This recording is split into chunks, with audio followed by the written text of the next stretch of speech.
Hi friends, இன்றைக்கி சுவையான மாசி கருவாடு தொக்கு எப்படி செய்யறது பார்க்கலாம். இது மாசி கருவாடு தொக்குன்னு சொல்லுவாங்க, இல்லைன்னா சம்பல்னு சொல்லுவாங்க. இது சாதத்தோடு கூட பிசைஞ்சு சாப்பிட்லாம், இல்லைனா தொட்டுக்கையாவது சாப்பிட்லாம். ரொம்ப நல்லாயிருக்கும். இது எப்படி செய்யலான்னு பார்க்கலாம் வாங்க. இப்போது மிளகா கூட கொஞ்சம் உப்பு வச்சு அரைச்சிக்கலாம், அப்போ தான் நல்லா சீக்கிரம் அரைச்சிக்கும். ஒன்று ஒன்றா அரைச்சிட்டு வந்துடுறேன். இது தனித்தனியாக அரைச்சிக்கோங்க. சின்ன வெங்காயம், பூண்டு, உங்களுக்கு தேவைக்கேற்ப காஞ்ச மிளகா வச்சுக்கோங்க. கொஞ்சம் மஞ்சள் வச்சுக்கணும். இப்போ எல்லாத்தையும் தனித்தனியாக நான் அரைச்சிட்டு வந்துடுறேன். இப்போ லேசாக ஒரு தாளிப்பு கொடுத்துக்கலாம். இந்த கருவாடை ஆல்ரெடி வெந்து தான் அது வருது நம்மக்கிட்ட. ஆனாலும் நம்மளும் ஒரு வாட்டி வேக வச்சா தான் நமக்கு சாப்பிட பிடிக்கும். நமக்கு இதை அரைச்சிட்டு வந்துட்ட பாருங்கள். இது ரொம்ப நைஸாக அரைக்கக்கூடாது, இப்படி தான் கொஞ்சம் இருக்கணும். சாப்பிடும்போது நல்லாயிருக்கும், கறி சாப்பிட்ற மாதிரியே இருக்கும். டேஸ்ட்டு வேறு லெவலில் இருக்கும் பாருங்கள்.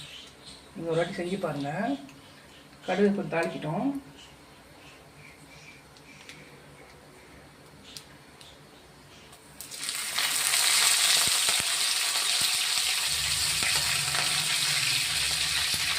ஸ்லோவில் வச்சுக்கோங்க, ஒன்று ஒன்றா சேர்த்துக்கலாம்.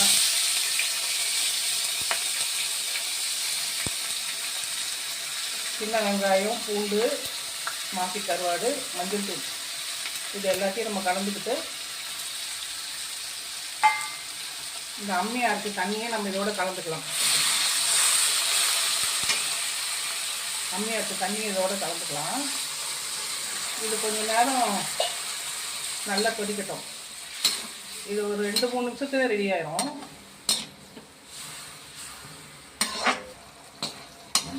இப்போ நம்மளுடைய மாசி சம்பல் ரெடி ஆகிடுச்சு.